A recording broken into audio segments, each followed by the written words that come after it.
Hello students, welcome to our channel learning notebook. आज इस video में हम क्लास 5 साइंस का चैप्टर सर्कुलेटरी सिस्टम करेंगे।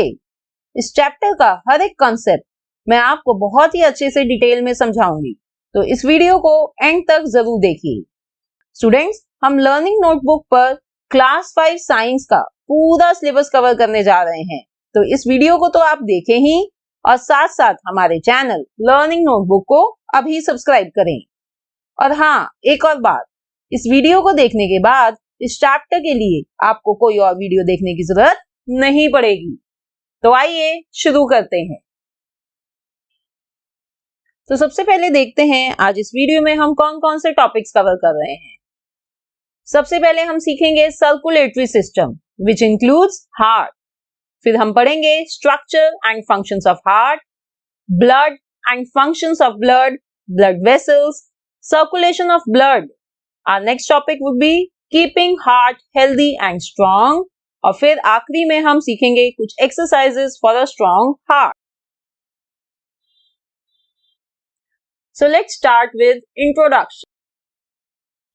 Students, हमारी बॉडी बहुत सारे सेल से बनी हुई है।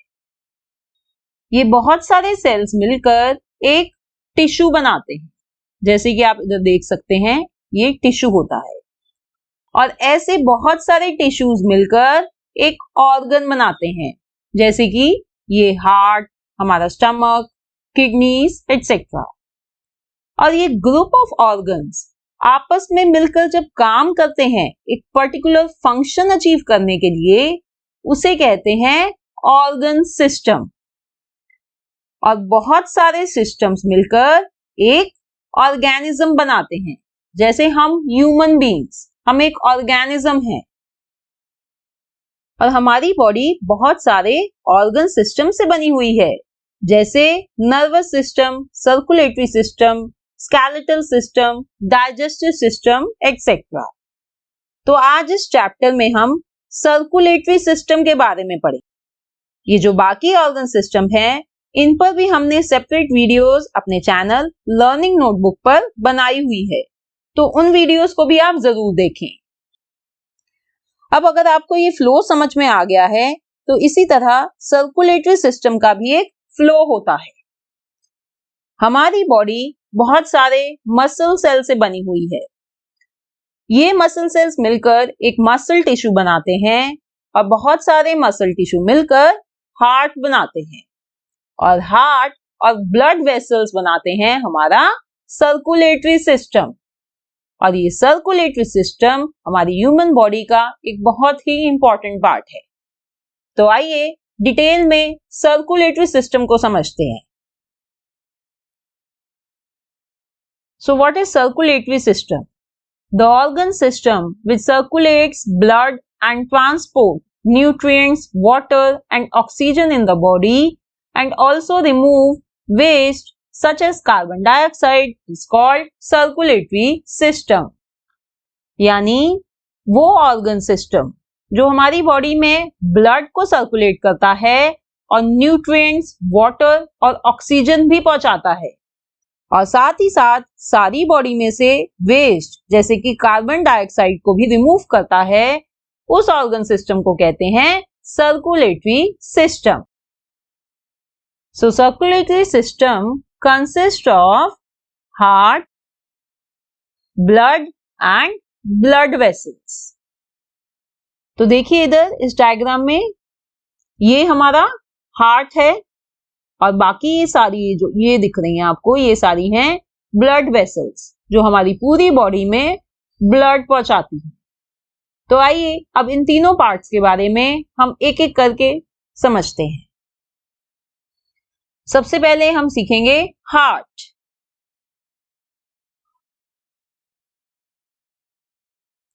The heart is a muscular organ located between the lungs in our chest. तो हार्ट एक मस्कुलर ऑर्गन होता है। It means it is made up of muscles. और हार्ट कहाँ लोकेटेड होता है? हमारे चेस्ट में, लंग्स के बीच में। It is tilted towards the left side of the chest cavity and is protected by the rib cage. तो जो ये हार्ट है ये हमारी चेस्ट में लेफ्ट साइड की तरफ झुका हुआ है और ये रिब केज के अंदर होता है। तो रिब केज इसको एक तरीके से प्रोटेक्शन देता है। जैसे कि आप इधर इस डायग्राम में देख सकते हैं, ये हमारा हार्ट है ये, और ये रिब केज के अंदर है और ये लेफ्ट साइड में है। The size of an adult human heart is about the size of our fist. और स्टूडेंट्स, एक इंटरेस्टिंग बात यह है कि एक अडल्ट ह्यूमन हार्ट का जो साइज होता है वो सिर्फ उसकी एक मुट्ठी के बराबर होता है। अगर आप अपनी मुट्ठी बंद कर लें तो जितना आपका हाथ है उतना आपका खुद का हार्ट है। Heart keeps beating all the time. हमारा हार्ट सारा टाइम बीट करता रहता है, यानी धड़कता रहता है। जैसे कि आप यहां देख रहे हैं, ऐसे हमारा हार्ट पूरा टाइम बीट करता रहता है। With every beat of the heart the blood gets pump. और हर एक बीट के साथ ब्लड पंप होता है। तो यही मेन फंक्शन होता है हार्ट का बीट करने का, to pump the blood. The rate at which our heart beats is called the pulse. और जिस रेट पे हमारा हार्ट बीट कर रहा होता है उसे कहते हैं पल्स। यानी हर एक मिनट में कितनी बार हार्ट बीट करता है उसे पल्स कहते हैं। And for an adult, pulse rate can vary between 60 to 100 beats per minute.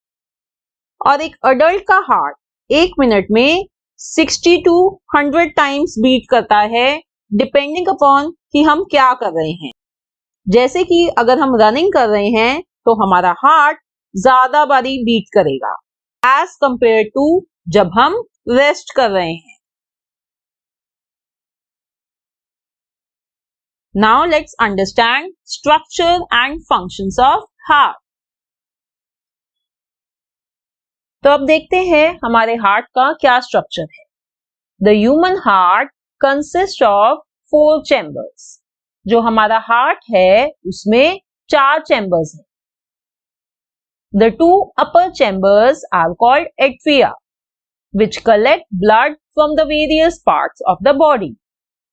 देखिए, जैसे यहाँ आप देख सकते हैं, ये 2 चैम्बर्स, ऊपर के 2 चैम्बर्स हैं, इन्हें एट्रिया कहते हैं। और इनका काम क्या है? ये हमारी पूरी बॉडी से ब्लड कलेक्ट करते हैं। और the 2 lower chambers are called ventricles, which pump out the blood. और नीचे के 2 चैम्बर्स जो होते हैं, ये दोनों, इनको कहते हैं वेंट्रिकल्स। और इनका फंक्शन होता है ब्लड को बाहर फेंकना। जो हमारे हार्ट में से ये ब्लड को बाहर पंप आउट करते हैं। Now let's learn functions of heart. The main functions of the heart is to pump oxygen and nutrient-rich blood to the whole body. तो मेन फंक्शन है जो हमारे हार्ट का, वो है ऑक्सीजन और न्यूट्रिएंट-रिच ब्लड को पंप करना। ये उसका मेन फंक्शन है। The blood vessels carry the blood to the various parts of the body. अब हार्ट ने ब्लड तो पंप कर दिया, अब ये सारा ब्लड हमारी पूरी बॉडी में कैसे जाएगा? With the help of blood vessels. Blood vessels carry करती हैं ब्लड को हमारी पूरी body. Next, it also receives blood containing carbon dioxide from all the parts of the body. तो अब दूसरा फंक्शन क्या है हार्ट का? उसका दूसरा फंक्शन है हमारी सारी बॉडी में से कार्बन डाइऑक्साइड कलेक्ट करना। It then pumps it to the lungs to give out the carbon dioxide and take in more oxygen. और फिर हार्ट इस कार्बन डाइऑक्साइड वाले ब्लड को लंग्स को पंप आउट कर देता है, जिससे कार्बन डाइऑक्साइड हमारी बॉडी से बाहर चली जाती है और हमें और ऑक्सीजन मिल जाती है। तो ये फंक्शंस होते हैं हमारे heart. Now let's study blood. So what is blood? The blood is a thick liquid that constantly flows in our body. It is pumped by the heart. तो blood क्या होता है? Blood एक thick liquid होता है जो हमेशा constantly हमारी पूरी बॉडी में फ्लो करता रहता है। और इसे कौन पंप करता है? Yes, हार्ट पंप करता है ब्लड को। The blood flows in thin pipes called blood vessels. अब ब्लड हमारी बॉडी में किस में फ्लो करता है? वो फ्लो करता है थिन पाइप्स। उन थिन पाइप्स को कहते हैं blood vessels. Blood is made up of 3 kinds of cells in a watery liquid called plasma. तो एक वाटर जैसा लिक्विड होता है स्टूडेंट्स, उसे कहते हैं प्लाज्मा। इस प्लाज्मा में 3 टाइप्स ऑफ सेल्स होते हैं। कौन कौन से? Red blood cells, white blood cells and blood platelets. इन सब से मिलकर बनता है ब्लड। ये देखिए, ये एक ब्लड वेसल है, इसमें ब्लड फ्लो कर रहा है। और ब्लड किन 3 टाइप ऑफ सेल्स से बनता है? Red blood cells, white blood cells and platelets. अब देखिए, इसको हम एक्चुअल में भी देख लेते हैं। ये एक ब्लड वेसल है जिसमें से ब्लड फ्लो हो रहा है। तो आप यहां देख सकते हैं रेड ब्लड सेल्स हैं, व्हाइट ब्लड सेल्स हैं और प्लेटलेट्स हैं।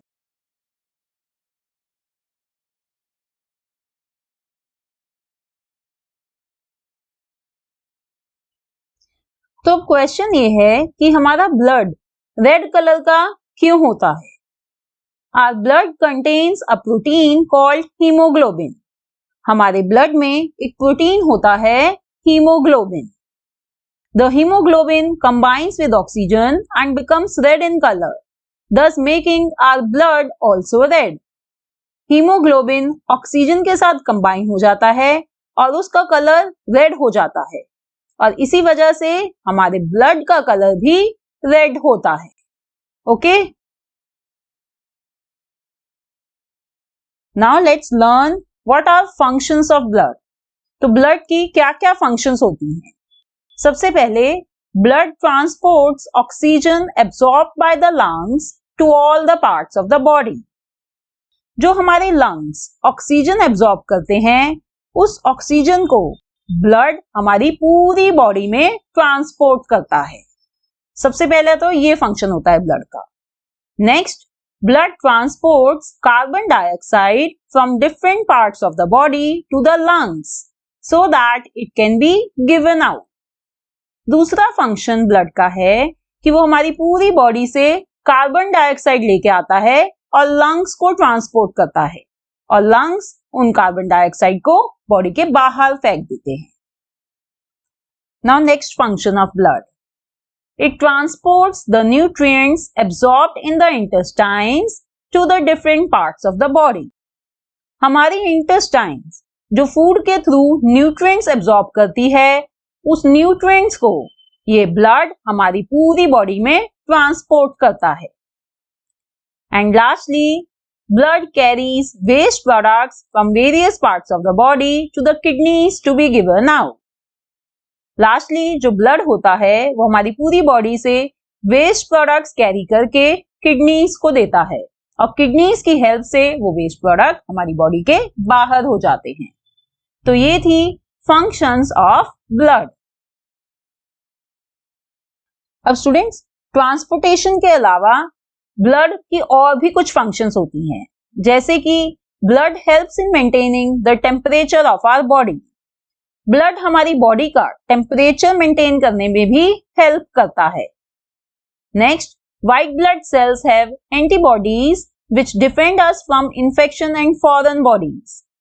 ब्लड में जो व्हाइट ब्लड सेल्स होते हैं, उनमें एंटीबॉडीज होती हैं जो हमारी बॉडी को इंफेक्शन से बचाती हैं। And last one is platelets help the blood to clot when we are bleeding. Students, जब भी हमें कोई कट लगता है और हमें ब्लीडिंग होती है, तो वो ब्लीडिंग कैसे रुकती है? वो रुकती है with the help of platelets. जो हमारे ब्लड में प्लेटलेट्स होते हैं, they help the blood to clot. वो उसे ब्लड को वहीं क्लॉट करने में, वहीं रोकने में हेल्प करते हैं। तो ये थी सारी functions of blood. Now we will learn about blood vessels. ये देखिए स्टूडेंट्स, ये हमारी पूरी बॉडी में ब्लड वेसल्स हैं। ये सारी जगह फैली हुई हैं हमारी पूरी बॉडी में। Blood vessels are thin tube-like structures which help to carry blood throughout the body. ये देखिए सारी बॉडी में ऐसे प्रेजेंट होती हैं ब्लड वेसल्स।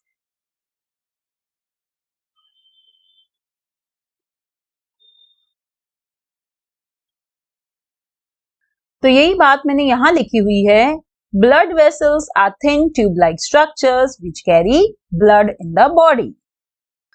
अब स्टूडेंट्स नेक्स्ट पॉइंट है कि ब्लड वेसल्स 3 टाइप्स की होती हैं। There are 3 kinds of blood vessels in our body. First is arteries, second veins, and third type of blood vessels are capillaries. आइए अब इन तीनों को एक एक करके समझते हैं। So first, what are arteries? Arteries are red-colored blood vessels that carry oxygen-rich blood from the heart to the various organs. तो आर्टरीज क्या होती हैं? आर्टरीज रेड कलर की ब्लड वेसल्स होती हैं जो ऑक्सीजन रिच ब्लड को हार्ट से लेकर और बाकी सारे ऑर्गन्स तक पहुंचाती है। तो वो कैरी करती है ऑक्सीजन रिच ब्लड को हार्ट से दूसरे ऑर्गन्स तक। Each artery gets divided into arterioles to form a network throughout the body. हर एक आर्टरी डिवाइड हो जाती है आर्ट्रियोल्स में। और किस लिए डिवाइड हो जाती है? जिससे कि वो एक हमारी पूरी बॉडी में एक नेटवर्क बना सके। जैसे कि आप इधर देख सकते हैं, ये एक आर्टरी है और ये आगे जाके ये आर्ट्रियोल्स में डिवाइड हो गई है। अब देखिए एक नेटवर्क सा बन जाएगा। एक आर्टरी से इतनी सारी आर्ट्रियोल्स बन गई हैं और ये हमारी पूरी बॉडी में फैल जाएंगी, जिनकी हेल्प से हमारी बॉडी को ऑक्सीजन रिच ब्लड मिलता है हार्ट से। The largest artery in our body is the aorta, which is the main artery coming out of the heart. तो सारी आर्टरीज में सबसे बड़ी आर्टरी होती है जिसे कहते हैं एओर्टा, और ये मेन आर्टरी होती है जो हमारे हार्ट से बाहर आ रही होती। तो स्टूडेंट्स, ये हमने सीखा आर्टरीज के बारे में। आइए अब पढ़ते हैं वेन्स के बारे में। So what are veins? Veins are blue colored blood vessels that carry carbon dioxide rich blood from different organs to the heart. तो वेन्स जो होती हैं वो ब्लू कलर की ब्लड वेसल्स होती हैं जो हमारे डिफरेंट ऑर्गन्स में से कार्बन डाइऑक्साइड लेती हैं और उस कार्बन डाइऑक्साइड रिच ब्लड को हार्ट को देती हैं, और हार्ट इसका क्या करता है? वो इसे लंग्स को देता है। राइट? अब इस डायग्राम को देखिए। इस डायग्राम में जो ये आपको ब्लू कलर की ब्लड वेसल्स दिख रही हैं, ये होती हैं वेन्स, और जो रेड कलर की ब्लड वेसल्स दिख रही हैं वो होती हैं arteries. Now next point, veins are thinner than the arteries. जो वेन्स होती हैं वो हमारी आर्टरीज से काफी थिन होती हैं, पतली होती हैं। And each vein divides into smaller venules which form a network throughout the body. हर एक वेन डिवाइड हो जाती है छोटी छोटी वेन्यूल्स में, और ऐसा क्यों होता है? जिससे कि वो एक नेटवर्क बना सकें हमारी पूरी बॉडी में। जैसे कि आप इधर देख सकते हैं, ये है एक वेन और ये छोटी छोटी वेन्यूल्स में डिवाइड हो गई है, जिससे कि हमारी पूरी बॉडी में एक नेटवर्क बन पाए। और सबसे लार्जेस्ट वेन हमारी बॉडी में कौन सी है? Vena cava. Vena cava is the largest vein in our body. तो कैपिलरीज क्या होती हैं? अब Capillaries are the thinnest of the three blood vessels that connect the arteries to veins. तो हमारी तीनों ब्लड वेसल्स में से सबसे पतली जो होती हैं ब्लड वेसल्स वो होती हैं कैपिलरीज, और वो क्या करती हैं, वो कनेक्ट करती हैं आर्टरीज को वेन से। जैसे कि आप इधर देख सकते हैं, यहाँ पे इस तरफ ये है आर्टरीज और इधर से आ रही हैं वेन्स, तो इन दोनों को कनेक्ट करती हैं capillaries. Now what are functions of capillaries? The capillaries reach inside the tissues and exchange of gases, nutrients and waste between the blood and tissues takes place here. तो कैपिलरीज टिश्यूज में present होती हैं और ये help करती हैं tissues के बीच में गैसेस एक्सचेंज करने में, यानी उनसे कार्बन डाइऑक्साइड ले लेती हैं और उन्हें ऑक्सीजन दे देती है, और फिर ये हेल्प करती है न्यूट्रिएंट्स पहुंचाने में और वेस्ट को कलेक्ट करने। तो ये स्टूडेंट्स हमने पढ़ ली 3 types of blood vessels, arteries, veins and capillaries. Now next we will learn about circulation of blood. Students, आपको अभी तक सर्कुलेशन ऑफ ब्लड तो समझ में आ ही गया होगा, पर मैं इसे एक बार आपको दोबारा समझा देती हूँ। Our heart collects the deoxygenated blood from the various parts of the body through the veins and sends it to the lungs. तो deoxygenated blood क्या होता है? सबसे पहले तो ये समझते हैं। deoxygenated blood वो होता है जिसमें कार्बन डाइऑक्साइड का कंटेंट हाई हो, ज्यादा हो। ये कार्बन डाइऑक्साइड जनरेट हो रही है हमारे डिफरेंट ऑर्गन्स में, और इस कार्बन डाइऑक्साइड को कलेक्ट करता है हमारा heart with the help of veins, और फिर इस ब्लड को वो लंग्स को भेज देता है। अब लंग्स में क्या होता है? In the lungs, the blood gives out carbon dioxide and takes in oxygen. Lungs में कार्बन डाइऑक्साइड ब्लड से अलग हो जाती है और ये कार्बन डाइऑक्साइड हमारी नोज के थ्रू बाहर आ जाती है और हम और ऑक्सीजन इनहेल कर लेते हैं, जिसे ब्लड कैरी करके हार्ट में ले जाता। The blood then returns to the heart. Now the heart pumps this oxygenated blood to all parts of the body through the arteries. अब जो हमारा हार्ट होता है वो इस ऑक्सीजन रिच ब्लड को पंप करता है हमारी पूरी बॉडी में through arteries. Then this blood reaches the various tissues in the organs and gives out the oxygen and takes in the carbon dioxide. अब ब्लड जब ऑर्गन्स में पहुंचते हैं तो वो टिश्यूज ब्लड से ऑक्सीजन ले लेते हैं और कार्बन डाइऑक्साइड दे देती हैं। और ये मैंने स्टूडेंट्स पहले भी आपको बताया था कि ये गैसेस एक्सचेंज कहाँ होती हैं? यस, कैपिलरीज के through. Now the blood goes back to the heart and the cycle continues. अब ये ब्लड हार्ट में वापस जाता है और ऐसे ही ये साइकिल कंटिन्यू होती है। तो ये होती है circulation of blood.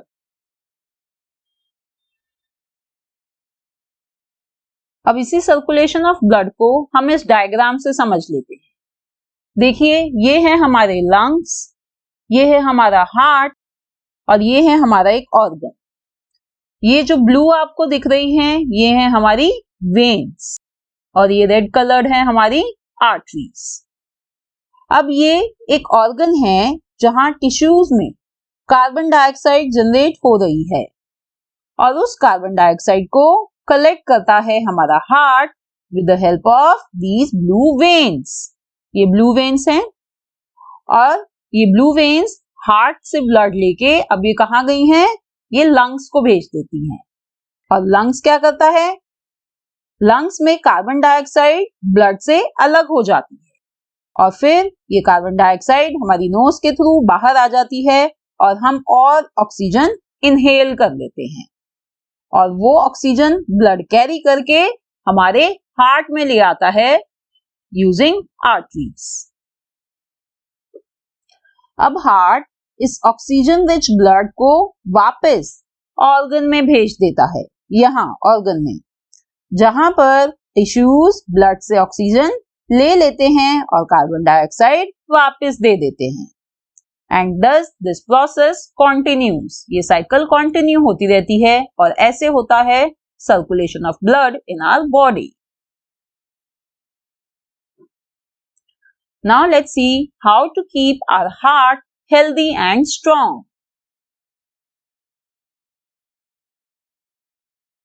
As the heart plays a vital role in our body by pumping blood, it is essential that we keep our heart healthy and strong. जैसे कि अब तक हमें समझ आ गया है कि हार्ट हमारे लिए कितना जरूरी है, तो इसलिए ये बहुत जरूरी है कि हम अपने हार्ट को हेल्दी और स्ट्रॉन्ग रखें। और वो कैसे रख सकते हैं, आइए पढ़ते हैं। It is important to eat a healthy and nutritious diet if we want a healthy heart. Healthy heart के लिए ये बहुत जरूरी है कि हम न्यूट्रिशियस डाइट फॉलो करें।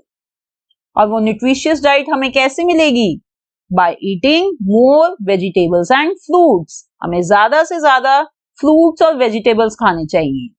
And we should use only a limited amount of fats like butter. और जो फूड हमें फैट ज्यादा देता है वो हमें लिमिटेड अमाउंट में खाने चाहिए, जैसे कि बटर, घी, ये सारी चीजें हमें लिमिटेड अमाउंट में खानी चाहिए। Now next point, we should control our portion size. Instead of eating 2 or 3 large meals, we should eat many smaller meals throughout the day. इसका मतलब है स्टूडेंट्स, हमें ज्यादा ठूस ठूस के खाना नहीं चाहिए। हमें उतना खाना चाहिए कि हमारे पेट में खाने के बाद भी थोड़ी जगह बचे। ओवर ईटिंग तो बिल्कुल ही नहीं करनी चाहिए। और ये करने की बजाय कि हम दिन में से 2 या 3 बड़ी बड़ी मील्स खाएं, हम पूरे दिन में छोटी छोटी मील्स खा सकते हैं, वो ज्यादा बेटर होता है।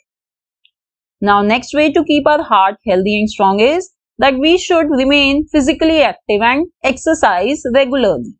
हमें फिजिकली एक्टिव रहना चाहिए। सिर्फ टीवी के आगे और मोबाइल पे लगे रहने की बजाय हमें बाहर जाके एक्सरसाइज करनी चाहिए, खेलना चाहिए।